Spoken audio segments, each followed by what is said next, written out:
नमस्कार, मैं हूं संजय शर्मा। आप देख रहे हैं 4PM news network. Sam Pitroda साहब, एक ऐसा नाम जिसको पूरी दुनिया बहुत प्यार से, सम्मान के साथ उनका नाम लेती है। मैंने बताया था कि जब मैं स्टूडेंट लाइफ से पत्रकारिता में आया, जिन संचार साधनों से मैं आपसे बात कर रहा हूं, इस संचार क्रांति के जनक थे सैम पित्रोदा। मैंने उनका इंटरव्यू किया। पार्ट 1 आपने देखा, पार्ट 2 मैं आपको दिखाने जा रहा हूँ। एक मैसेज आया इंडोनेशिया से, बहुत अच्छा मैसेज था। मैं वो मैसेज आपको इंडोनेशिया के जिन मित्र ने भेजा वो मैं आपको पढ़ के बता रहा हूँ। उन्होंने लिखा कि राजीव गांधी के 2 दोस्त थे। एक तो इलाहाबाद वाले बचपन का दोस्त, समझ गए होंगे आप, अमिताभ बच्चन, और दूसरा दोस्त टेक्नोक्रेट था जो प्रोफेशनल के तौर पर मिला। बचपन के दोस्त को मैंने बताया, आप जानते हैं, उसने कुछ दिन गुजरात में भी गुजारे, कहा भी आइए कुछ दिन गुजारिए गुजरात में। तो मैं ज़्यादा उनकी बात नहीं करूँगा, ये लिखा है। लेकिन ये गंगा किनारे वाला दोस्त एक ऐसे शख्स के साथ खड़ा हुआ जिससे लड़ना राजीव गांधी के बेटे को था, राहुल को था। ये लड़ाई लोकतंत्र और संविधान बचाने की है। नफरत के बाजार में मोहब्बत की दुकान खोलने की है।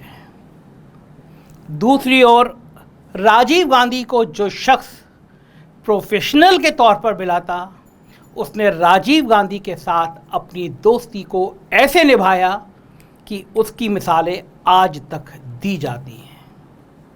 प्रोफेशनल तौर पर शुरू हुई दोस्ती, वो जो दोस्ती थी, उसने सूचना क्रांति कर दी, टेलीकम्युनिकेशन का चेहरा ही बदल दिया। फिर राजीव जी नहीं रहे, लेकिन उस शख्स ने अपनी दोस्ती को, उस रिश्ते को ऐसे निभाया कि आज राजीव गांधी के बेटे राहुल गांधी का वो हमसाया है। अमेरिका हो या यूरोप, कहीं की गलियां हों, आज हर गली कूचे में राहुल गांधी के साथ खड़ा है।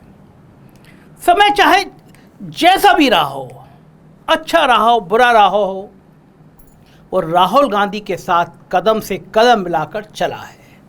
उम्र का दायरा 80 को पार कर गया है, लेकिन दोस्त के बेटे का हाथ उसने कभी नहीं छोड़ा। नरेंद्र मोदी प्रधानमंत्री जी के खिलाफ संविधान और लोकतंत्र बचाने की लड़ाई में वो राहुल गांधी के साथ है। गुजरात से कनेक्शन होने के बावजूद उसने कभी अमिताभ बच्चन की तरह नहीं कहा कि कुछ दिन तो गुजारिए गुजरात में। लेकिन गंगा किनारे वाला राजीव का ये दोस्त, बचपन का दोस्त, गुजरात में कुछ दिन गुजारने की अपील करता रहा। अमिताभ बच्चन को आपने देखा ही था। मुझे कुछ कहने की ज़रूरत नहीं है कि बहुत बढ़िया बढ़िया ऐड अमिताभ बच्चन ने किए थे कि आइए कुछ दिन गुजारिए गुजरात में। इसी आवाज़ ने गंगा के मैदानी इलाकों में गुजरात मॉडल का ढोल पीटा, आइए कुछ दिन गुजारिए गुजरात में। कोई नहीं जानता कि राजीव गांधी का टेक्नोक्रेट दोस्त जब उनके बेटे को देखता होगा तो क्या सोचता होगा। आउटलुक में लिखे अपने लेख में उसने लिखा है कि अगर राजीव को असमय काल ने नहीं छीना होता तो आज की तारीख में हिंदुस्तान चीन की गर्दन पर चढ़ा होता। आज राजीव का बेटा जब यूरोप और अमेरिका को डेमोक्रेटिक फ्रेमवर्क में मैन्युफैक्चरिंग और सप्लाई चेन को डेवलपमेंट करके उनका फ़लसफ़ा दे रहा है, तो वो शख्स याद आता है। राजीव के उस टेक्नोक्रेट दोस्त के पास सैकड़ों पेटेंट हैं, दुनिया भर के पेटेंट हैं। वो राजीव के साथ रहा तो मनमोहन सरकार में भी रहा। एक इंटरव्यू में उसने कहा, यहाँ बात सैम साहब की हो रही है, एक इंटरव्यू में उसने कहा कि बच्चे कहते हैं कि पापा अब बहुत हो गया, रिलैक्स करिए, ये पॉलिटिक्स के चक्कर में कहाँ बिजी रहते आए हैं। तो उसने कहा, बच्चे, इंडिया ने मुझे इतनी सस्ती शिक्षा दी जिसकी वजह से मैं यहाँ पहुँचा, तो हिंदुस्तान की आने वाली पीढ़ियों के मुस्तकबिल के लिए मैं मेहनत कर रहा हूँ। ओस्लो की यूनिवर्सिटी हो या फिर पेरिस का चौराया, वो हर जगह राहुल गांधी के साथ खड़ा है। और राहुल गांधी अपने पिता की तरह इस देश को मैन्युफैक्चरिंग और एमएसएमई का हब बनाए जाने के लिए जी तोड़ मेहनत कर रहे हैं। विश्वकर्मा इस देश की एक जाति है। लोहार और बढ़ई विश्वकर्मा लिखते हैं। किसान की कोई जाति नहीं है। रामेश्वर की कोई जाति नहीं है। कुली भाइयों की कोई जाति नहीं है। लेकिन लकड़ी छीनने वालों की जाति है। वो ओबीसी हैं, पिछड़े वर्ग से आते हैं। राहुल गांधी ने पिछड़े वर्ग की राजनीति को एक नए सिरे से सिर के बल खड़ा कर दिया है। लाल किले से विश्वकर्मा योजना का ऐलान करने वाले प्रधानमंत्री को इस मुंहतोड़ जवाब की उम्मीद नहीं थी। राहुल गांधी की ये मुलाकातें सिर्फ दिलों को जीतने भर की नहीं है, ये भारत को विश्वकर्मा का नया मार्केट देने की है और मैन्युफैक्चरिंग को जिंदा करने की कोशिश है। भारत फर्नीचर का बड़ा पैमाने पर निर्यातक क्यों नहीं हो सकता? नोटबंदी और जीएसटी के तबाह एमएसएमई को संजीवनी की जरूरत है और राहुल गांधी इस बात को पहचानते हैं, इस दर्द को महसूस कर रहे हैं जो इस देश का विश्वकर्मा सच में महसूस कर रहा है। 15 अगस्त 2023 को महामानव ने लाल किले से विश्वकर्मा स्कीम की घोषणा की थी। किसी को भी पता है कि बढ़ई और लोहार जाति के कितने कामगारों को विश्वकर्मा योजना का लाभ मिला? कोई डेटा नहीं है। लेकिन राहुल गांधी से मुलाकात के बाद बढ़ई लोगों, विश्वकर्मा जाति के लोगों के दिलों में एक ठंडक है। ये किसी भी स्कीम से बढ़कर है। रंदा जानते हैं ना आप, लकड़ी बनती है वो। रंदा खींचने के बाद फेफड़े फूल जाते हैं, सांसों में धोखनी लग जाती है। गंगा के मैदानी इलाकों में संदेश चला गया है कि विश्वकर्मा का दर्द कौन महसूस कर रहा है, किसने समझा और कौन जानने आया। सिर्फ स्कीम के ऐलान से कुछ नहीं होता।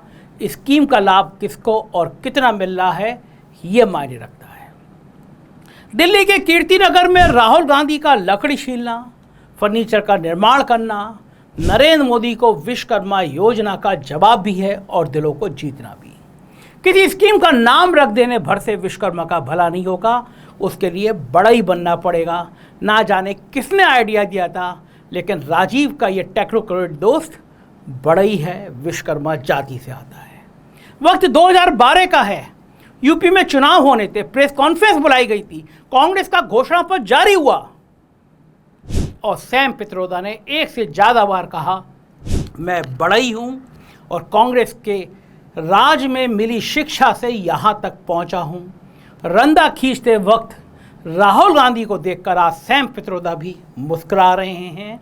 इस देश को ऐसी ही लीडरशिप चाहिए जो 7 समुंदर पार बैठे लोगों को मोहब्बत का फलसफा भी समझाए और कीर्तिनगर में रंदा भी चलवा दे। फोटो को ध्यान से देखिए, ये रंदा इलेक्ट्रिक नहीं है। ओबीसी की एक जाति टैकल कर ली गई है। मैसेज बहुत दूर तक चला गया है। 15 अगस्त 2023 को घोषित स्कीम इतनी जल्दी मुंह की खाएगी, महामानव ने, देवताओं के देवता जिनको नड्डा जी कहते हैं, उन्होंने भी नहीं सोचा था। तो दो बढ़इयों की पार्टनरशिप बहुत कुछ छील के रख देगी। देखते जाइए। ये इस इंडोनेशिया में आए मेल में लिखा है, ये मैंने पढ़ के सुनाया आपको। सैम पित्रोदा जी का पार्ट 1 मैंने कल लोड किया था, आज देखिए इसका पार्ट 2। जानिए कि सैम पित्रोदा, जिसको अपनी जाति बताने में इस दर्द के साथ एहसास है, बहुत गरीब परिवार में पैदा हुए, बिजली नहीं थी, पानी कुएं से खींचते थे, लेकिन आज दुनिया, अमेरिका का ताकतवर शख्स, हर ताकतवर शख्स सैम पित्रोदा को सलाम करता है। देखिए इंटरव्यू पार्ट 2। पार्ट 1 देखना हो तो वीडियो में पीछे चले जाइएगा। एक रिक्वेस्ट है आपसे, चैनल के नीचे ज्वाइन बटन है, चैनल को सब्सक्राइब करिएगा, ज्वाइन कीजिएगा। Thank you. Democracy is not about book of rules and regulations. It is about character. It is about value, respect for other human beings, equality, justice. It is about inclusion, diversity.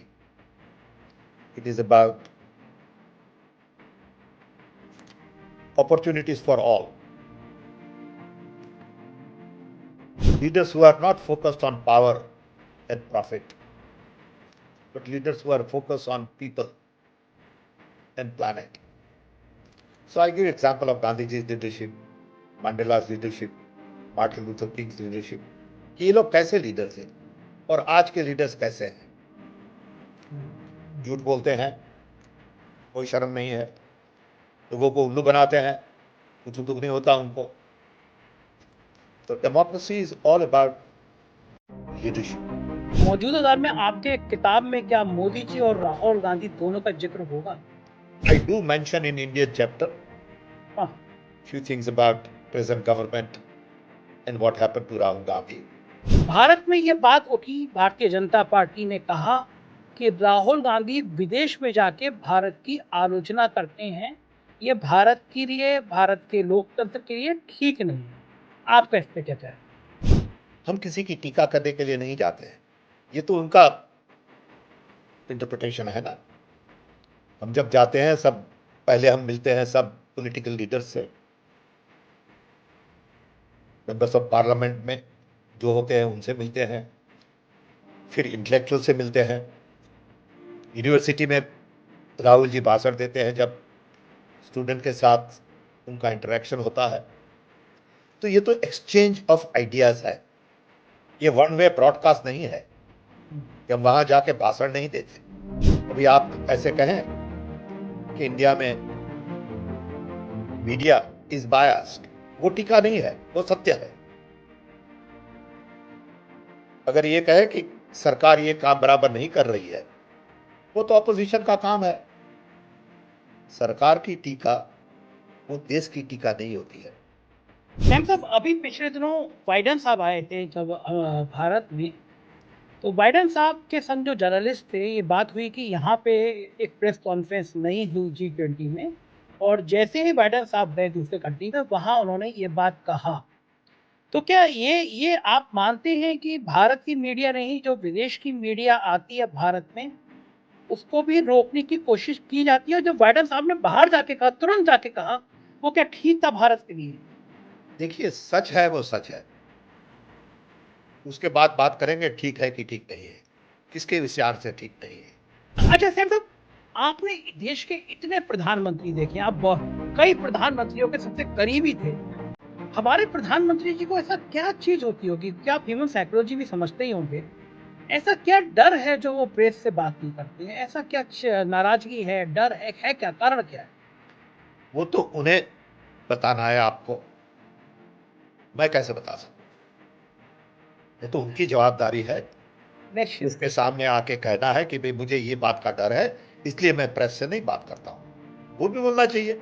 आप चूंकि वहाँ पे America में रहते हैं, America के बड़े reputed लोगों में से आप हैं, और वहाँ के जर्नलिस्टों से भी आप मिलते होंगे, और जो सिविल सोसाइटी के लोग हैं उनसे भी मिलते होंगे, भारत के मूल के लोग क्या उनसे भी मिलते हैं।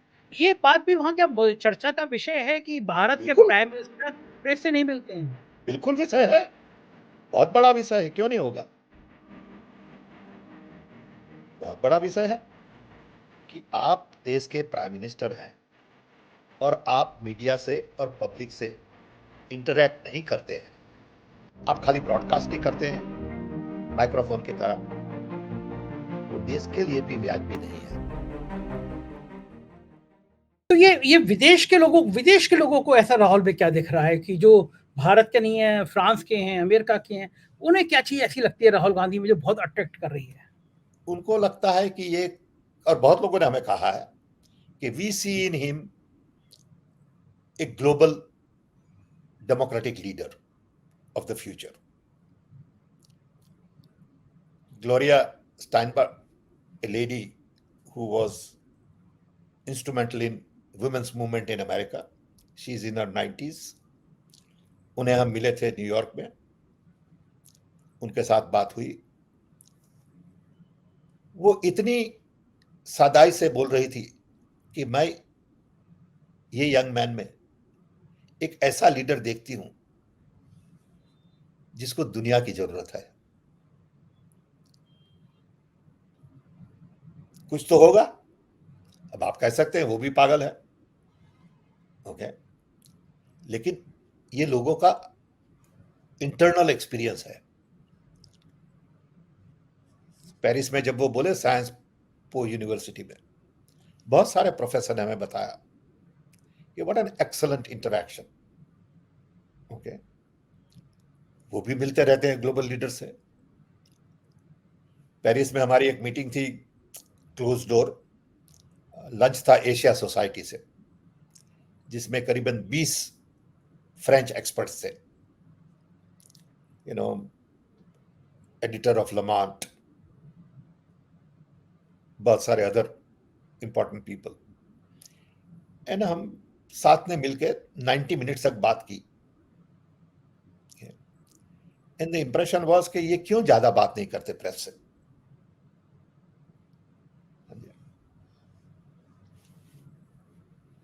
सैम साहब, आप भारत जोड़ो यात्रा से पहले भी राहुल से मिले थे और उस यात्रा के बाद तो कई मुलाकातें हुई, विदेश में लगातार जब भी गए वो आप उनके संग हमेशा रहे। भारत जोड़ो यात्रा से पहले वाले राहुल और भारत जोड़ो यात्रा के खत्म वाले राहुल, इन दोनों में क्या अंतर देखा आपने? चेंजेस क्या था? मैंने बहुत अंतर देखा दोनों में। एक तो ये देखा कि जो लोगों का प्रेम उन्हें मिला, उनसे उनका इंटरनल सोल बहुत प्रभावित हुआ। बोलो कि इतने सारे लोगों ने हमें इतना सारा प्रेम दिया, अब मैं ये कैसे ऋण कर सकता हूं, ये कैसे मैं उनको वापस दे सकता हूं कुछ। इतना सारा प्रेम from south to north, 13 states, all kinds of district, everywhere, same level of love and affection, किसको मिलेगा? आप बताइए और कौन है जो चलेगा उसके साथ 1 लाख लोग चलेंगे? हम चलेंगे तो पास पीछे 10 लोग आएंगे, 2 माइल, उसके बाद चले जाएंगे घर। तो ये जो उन्होंने देखा, उनसे उन्हें ऐसा लगा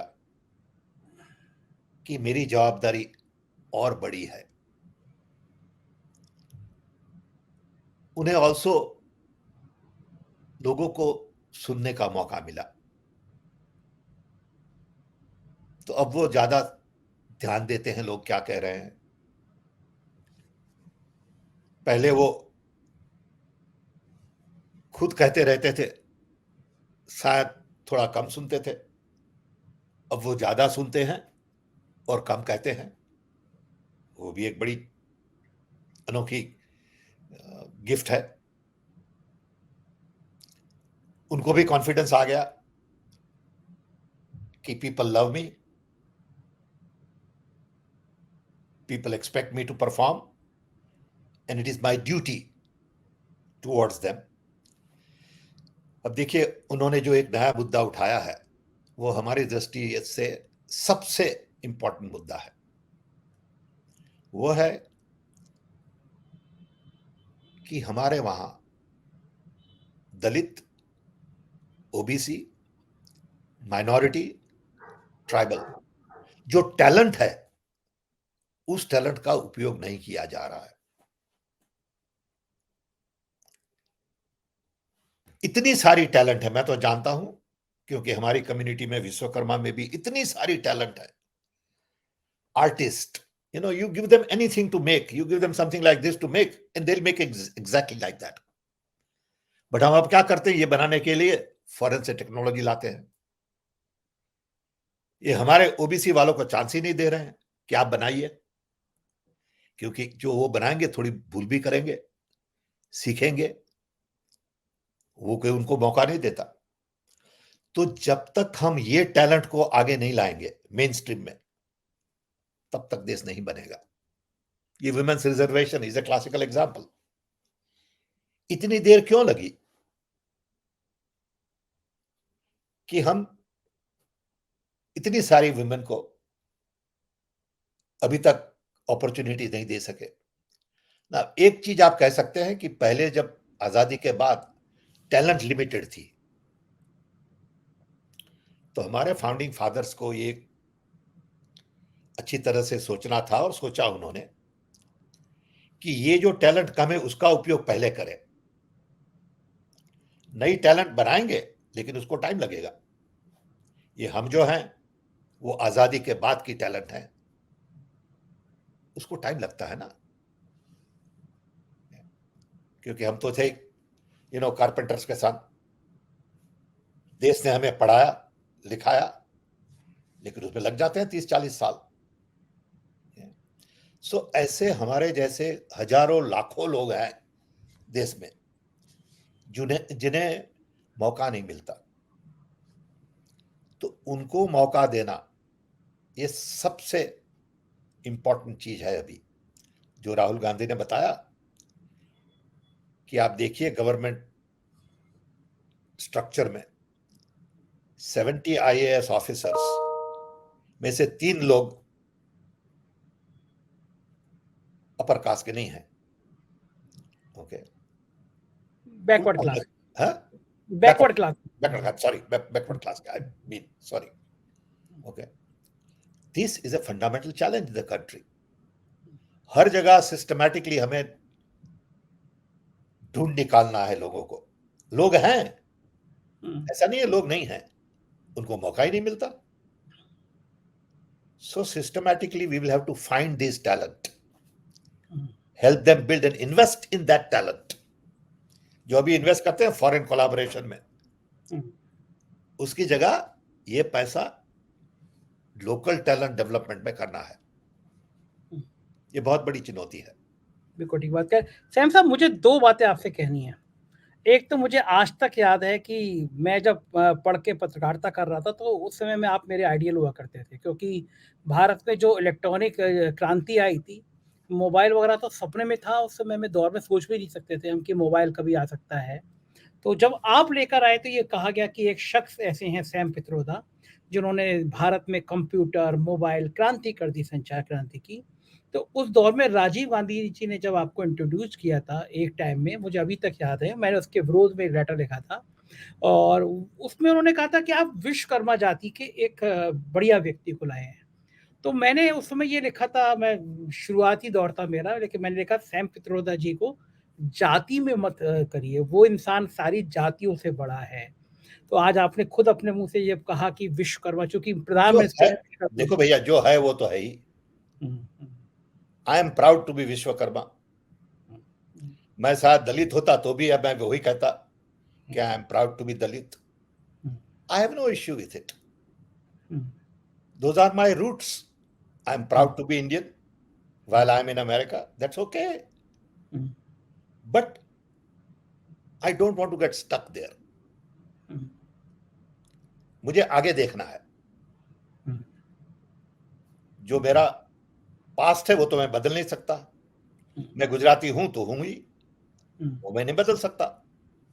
मैं उड़ीसा में जन्मा था तो उड़ीसा में ही जन्मा, वो भी मैं नहीं बदल सकता। लेकिन मैं मेरा भविष्य बदल सकता हूं। वो तो आपने बदला है सैम साहब की। एक बच्चा ऐसा जिसके पास में आप बता रहे हैं कि कुएं से पानी खींचते थे, गांव में लाइट नहीं थी आपके, आप उस तरह से पढ़ाई करके सपने जैसी दुनिया है कि एक इतने गरीब परिवार का बच्चा जिसके पास ना खाने को इतना साधन ना, आज वो अमेरिका में इतना बड़ा है कि पूरी दुनिया उसको रिकॉग्नाइज करती है। एक चीज और कहूँ आपको सैम साहब, अभी आपने मुझसे कहा कि आप चलेंगे 10 लोग पीछे नहीं होंगे। मैं अभी लगभग 1 महीने पहले अमेठी गया था। स्मृति ईरानी जी ने जिस दिन पार्लियामेंट में भाषण दिया था इसमें अमेठी के डेवलपमेंट को, तो मैं अमेठी गया और मैं कई गांवों में गया। तो मैं आपको क्लिप भेजूंगा। अमेठी के एक करीब 80 साल के एक प्रधान जी थे, तो वो मुझे अपने घर ले गए। काफी बड़ा घर था, चौपाल था, और उन्होंने वो चौपाल दिखाई, बोले यहाँ पे राजीव गांधी जी, और कहा कि सैम पित्रोदा जी आए थे। और फिर उन्होंने आपको, मतलब अभी तक आपकी जहन में वो बातें याद थी, और कहा कि सैम पित्रोदा जी ने उस समय में कहा था कि हमारे यहाँ पे फोन आएगा और तुम लोग सब ऐसे बातें करोगे। तो हमको लगता था ये तो बिल्कुल हमने किताबों कहानियों में सुनी है। तो आप सोचिए कि उस आदमी को कोई, उसके हाथ में जो मोबाइल था वो भी उससे व्हाट्सएप नहीं चलता था। उसने अपने बेटे से कहा कि मैंने उसका नंबर मांगा कि मैं तुम्हारी बात रिकॉर्ड करूंगा, तो उसने बेटे का नंबर दिया। लेकिन अमेठी के उस गांव में आज भी सैम पित्रोदा याद है, राजीव गांधी की वो बातें याद हैं, तो देश को देखिए, याद है। इंडिया के लोग बहुत प्रेमी हैं, बहुत उदार हैं, इतना सारा प्यार देते हैं आपको। मैं खुद जानता हूं, कभी कभी मैं कहीं पब्लिक प्लेस में गया तो कोई कहां से आके हाथ जोड़ के बोलेगा थैंक यू सर। तो इंडिया के लोग बहुत उदार हैं, बहुत ही प्रेम देने वाले हैं। ये वेस्टर्न सोसाइटी में नहीं मिलता ऐसा। समझे, इंडियन सोसाइटी में आपको अनजाना व्यक्ति घर बुला लेगा, प्रेम से बात करेगा। सो देश में इतने सारे लोग अच्छे हैं, लेकिन ये अच्छाई बाहर नहीं आती है, बुराई बहुत बाहर आ जाती है। बुराई कम है, लेकिन बाहर ज्यादा आती है, क्योंकि जो भी पावर में है वो सब बुराई का बड़ा उपयोग करते हैं, और जो अच्छे हैं वो बेचारे बैठे हैं सीधे साधे। सो इंडिया में प्रेम भाव बहुत है। So I am thankful to that person from Amethi. मैं जब भी अमेठी जाऊंगा तो उससे कहूंगा, मौका मिला आपकी बात भी कराऊंगा। सैम हमारा साहब, हमारा भारत कमेंट कहिएगा। जी जी, भारत की जो राजनीति है उसमें हिंसा, उसमें धर्म, उसमें झूठ बोलना ये शामिल है। और राहुल गांधी को मैंने व्यक्तिगत तौर से भी देखा है। मैंने उस नेता को, तारीफ मैं करनी भी नहीं चाहिए लेकिन मैं कर रहा हूँ, कि मैंने उसको झूठ बोलते हुए नहीं देखा। तो ये जो दौर है नफरत का, ये दौर है झूठ बोलने का, राहुल गांधी कैसे सरवाइव कर पाएंगे इस दौर में? देखिए, you have to be yogi mentally. If you are not, they will destroy you. Okay. So, like I said, you can't worry about what they say. You have to worry about what you are and what you have to do. दुनिया कुछ भी कहे, आपका दिल साफ हो, आपका विचार साफ हो, तो आगे बढ़ते रहिए। देखिए, गांधी जी को ध्यान में रखिए। जब गांधी जी ने इंडिया में मूवमेंट शुरू की थी, तब कितना रेजिस्टेंस था ब्रिटिश राज का। जेल में गए, पिटाई हुई, लोगों ने नहीं माना, झगड़े हुए, दंगे हुए, फसाद हुए। गांधी जी अपने रास्ते से हटे नहीं। जब भी तकलीफ आती है, तब आप एक ही बात सोचिए कि गांधी जी क्या करेंगे। Everything look simple. इसीलिए हमारा हीरो तो गांधी जी है, ऑलवेज। राहुल गांधी भी बहुत ध्यान से गांधी जी की विचारधारा पढ़े हैं, जानते हैं, समझते हैं, मानते हैं। वो भी उनका हीरो है। वो भी एक बड़े सिंपल आदमी है। मैं कहूं, आई नो कि his requirements are very little. हम जब बाहर होते हैं तो कुछ भी काम करना हो, चीज लेनी हो, तो ही इज नॉट इंटरेस्टेड। कुछ नहीं लेना उन्हें। हमने कभी खरीदी नहीं की, हम कभी शॉपिंग में नहीं गए। इतने साल से हम बाहर जाते हैं, एक चीज के लिए शॉपिंग में नहीं गए। उन्होंने राहुल जी का भी मन नहीं करता कि कुछ विदेश का या कुछ खरीदे अपने लिए? एक चीज नहीं खरीदी है उन्होंने। ओके, एक चीज उन्होंने नहीं खरीदी है। न जूते, न परफ्यूम, न पेन, न वॉच, न शर्ट, न पैंट, न शूज। समझिए आप ये। ओके। और जो भी खाने मिला, खा लिया। ओके। हम शायद उनको पूछेंगे आज शाम को क्या खाएंगे, अगर अकेले हो तो बोले जो भी खाना हो। बोले आज जापानीज खाएंगे तो ठीक है, आज जापानीज खाएंगे। आज चाइनीज खाएंगे तो आज चाइनीज खाएंगे। This is simplicity. Okay.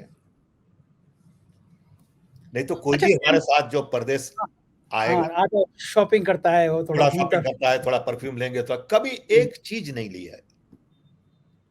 Okay. अच्छा सैम साहब, ये जो आजकल कर रहे हैं राहुल गांधी, कभी वो किसान के खेत में चले जाते हैं, कभी वो ट्रक ड्राइवर के पीछे बैठ जाते हैं, अभी वो कारपेंटर की दुकान पे थे, खुद काम कर रहे थे, कभी मोटरसाइकिल मैकेनिक के बीच में बैठे हैं। ये क्या पॉलिटिक्स का हिस्सा है या कोई आइडियोलॉजी है जिसकी वजह से वो ये कर रहे हैं? उन्हें देखना है कि लोग कैसे जीते हैं, कैसे सोचते हैं। अब ये पदयात्रा से उन्हें लगा कि लोगों को सुनना बहुत इंपॉर्टेंट है, और अगर लोगों को सुनना है तो उनके एनवायरनमेंट में सुनिए। हमारे एनवायरनमेंट में मत सुनिए। जो कारपेंटर और मैकेनिक आपकी ऑफिस में आके जो बोलेगा वो अलग है, लेकिन जो आपसे बोलेगा उनके एनवायरनमेंट में वो बिल्कुल अलग होगा। I don't know whether I explain to you कि उनके एनवायरनमेंट में उन्हें सुनना वो बहुत इंपॉर्टेंट चीज है। कोई चमार है, वो जूते बना रहा है, तो उनके साथ बैठ के आप जब वो जूते बना रहा है बात करेंगे, वो बात अलग होती है जिससे आप उन्हें आपकी ऑफिस में बुलाइए और कुर्सी पर बिठा दीजिए, he won't be comfortable. So it is not a drama, it is not publicity, it is just a human connection. That human connection is better in their environment. अब आप कोई रोड पे झाड़ू लगा रहा है, आप अपने हाथ में झाड़ू ले लीजिए, लगाइए उनके साथ, चर्चा अलग होगी। बिल्कुल ठीक बात है। सैम साहब, एक चीज़ और मैं समझना चाहूँगा आपसे, भारत के लिए बड़ा चिंता का विषय है। भारत और कनाडा के रिश्ते लगातार खराब हो रहे हैं। अमेरिका कनाडा का दोस्त है, करीबी है। गलती किसकी मानते हैं, भारत की, कनाडा की? क्यों बिगड़ रहे हैं रिश्ते और इसका अमेरिका या बाकी देशों में क्या प्रभाव पड़ेगा? देखिए, हम जो जानते हैं अभी वो तो खाली मीडिया से सुना, पढ़ा, लिखा जानते हैं। सत्य क्या है हमें नहीं पता, लेकिन एक चीज हम कहते हैं कि कैनेडियन प्राइम मिनिस्टर ने, according to the American newspaper, मैं कह रहा हूं, 5 आई से सब इंटेलिजेंस ली थी, सबसे बात हुई थी, उसके बाद उन्होंने डिसाइड किया कि मुझे पार्लियामेंट में यह कहना है। ऐसी चीज कभी किसी प्राइम मिनिस्टर ने कनाडा में पार्लियामेंट में नहीं की है, नहीं कही है।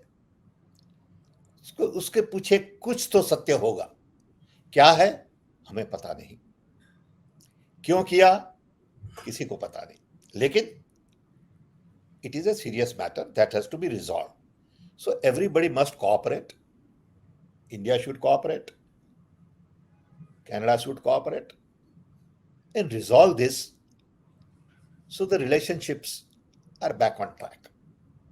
ठीक, बिल्कुल सही बात है।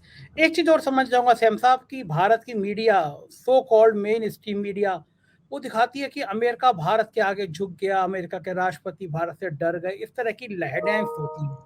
सब क्या बोगस है, सब बोगस है। ओके, मैं कल रात को एक आर्टिकल पढ़ रहा था, I will send you a copy, by the defence secretary Gates on global politics. बहुत बड़ा आर्टिकल है, न्यूयॉर्कर में, वेरी इंटरेस्टिंग आर्टिकल, 5-7 पेज का है। एक जगह भी इंडिया नहीं आ रहा है उसमें, इंडिया मेंशन ही नहीं है पूरे आर्टिकल में। चाइना है, मिडिल ईस्ट है, एशिया पैसिफिक है, ताइवान है, Ukraine, Europe, Russia, everything. So let us not be under wrong impression that we are विश्व गुरु। सब बोगस है। ओके, ये कहते हैं हम 5वीं सबसे बड़ी अर्थव्यवस्था हैं देश की। वो तो होना ही है, आपके पास 1.5 बिलियन लोग हैं तो होना ही है ना, उसमें कोई अकल की बात नहीं है। वो क्यों 5वीं है? It should be second, it should be first based on the number. आप देखिए 1.5 बिलियन पीपल हैं और आप कंपेयर कर रहे हैं इंग्लैंड से जहां 60 मिलियन पीपल है। वो कोई कंपैरिजन ही फेयर नहीं है ना, आप क्या कंपेयर करते हैं, समझे? ये ऐसा, आपके पास एक आम का पेड़ है तो आपके पास 100 आम है, हमारे पास 100 आम के पेड़ हैं तो हमारे पास 1000 आम है, 10,000 आम है। Okay, so it is about population. So today we are 5th, tomorrow we'll be 4th, day after tomorrow we'll be 3rd, And I'm telling you, after some time, we'll be second. And if we continue, we'll be first. Because we have the largest population in the world. लेकिन ध्यान देना है कि कितने गरीब हैं, ध्यान देना है कि कितने के पास रहने के लिए घर नहीं है, पानी नहीं है, एजुकेशन व्यवस्था नहीं है। उससे देश बनता है। देश 4-5 अमीर लोगों से नहीं बनता, ये आप समझिए। जीडीपी आपकी अच्छी लगेगी, लेकिन उससे देश नहीं बनता। देश जब बनेगा तब सब लोग कहेंगे कि I am comfortable, I am secure, I am at peace. देखिए, हम जब झगड़ते रहेंगे ऐसे between Hindu Muslim and this and that चल रहा है, सो देश कैसे बनेगा? कितनी एनर्जी जाती है ये झगड़ों में। अब प्रेम से सब साथ रहे तो काम आगे आज चलेगा। बिल्कुल ठीक बात है। एक आखिरी सवाल सैम साहब, भारत में 80 करोड़ लोगों को राशन देना पड़ रहा है क्योंकि उनके पास खाने के लिए व्यवस्था नहीं है। क्या ऐसी चर्चाएं, इस तरह की चर्चाएं भी अमेरिका में होती है कि भारत एक ऐसा देश है जहां यह हालत है? ऐसी चर्चा बहुत नहीं होती है अनफॉर्चुनेटली, क्योंकि all global conversation today is more about trade, power, military, and economy. जब जब ये G20, G8 और ये सब लोग मिलते हैं, ये नाटक होता है हमारी दृष्टि से। अनफॉर्चुनेटली कितना खर्चा किया हमने G20 में, आप देखिए। इतना गरीब देश, इतना सारा खर्चा व्याजबी है? ठीक है, जो करना है वो करना है, रिस्पेक्ट से करना है, अच्छी तरह से करना है, ओके।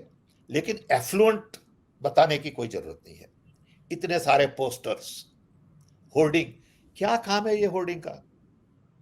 G20 होर्डिंग हमने देखे हैं, ओके। उसका मतलब क्या है? बाकी कंट्री नहीं लगाते ऐसा, जैसे अमेरिका में हो या चाइना में? नहीं, कोई नहीं लगा रहा भैया। अच्छा, इस कौन तरह के लगाता? बड़े-बड़े होर्डिंग कोई नहीं लगाता। कोई नहीं हमारे लगाता। तो बाइडेन साहब छोटे थे, मोदी जी बड़े थे, ऐसे होर्डिंग भी लगे थे। पागल लोग हैं ना ये सब, ओके। क्या करो, इतना बड़ा तमाशा किया, ठीक है, लेकिन उससे लोगों को क्या फायदा हुआ? जब जब ये बड़ी बड़ी मीटिंग होती है, इसमें बड़े बड़े लीडर खाली डील करते हैं, डील बनाते हैं, बिजनेस डील करते हैं, इसके ये करते हैं, कोई बात नहीं करता गरीबी की। डिस्कशन हुआ उसमें कि हमारे वहां 800 मिलियन लोग रेशन पे हैं, किसी ने बताया G20 में? क्यों नहीं बताया? किसी ने बताया कि हमारे वहां इतनी गरीबी है? वो तो छुपाने के लिए आपने लगा दिए बैरिकेड, ओके। अब बैरिकेड नहीं लगाए होते, वो खर्चा नहीं किया होता, और वो पैसे जो लोगों के घर सुधारने में लगाए होते तो ठीक रहता ना। सो हमारा ध्यान अलग चीजों में है।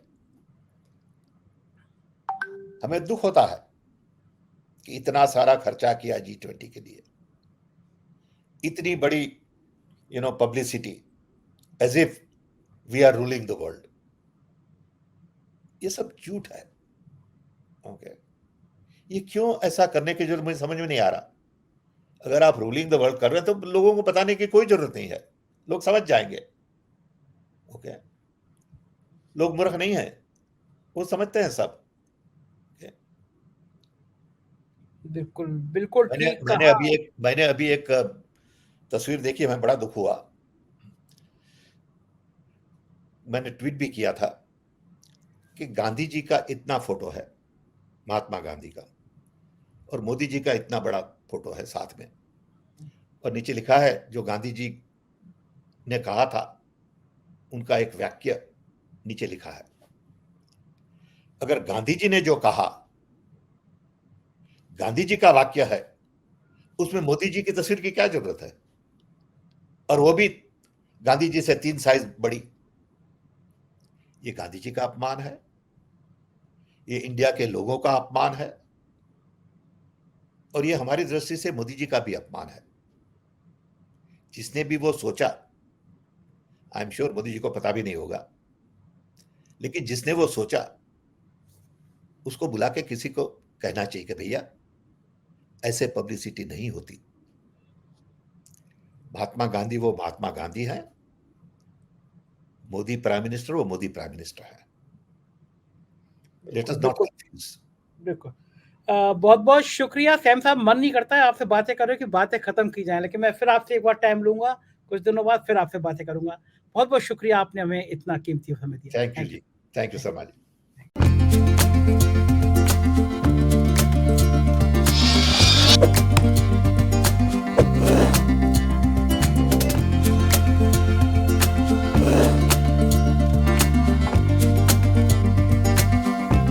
you.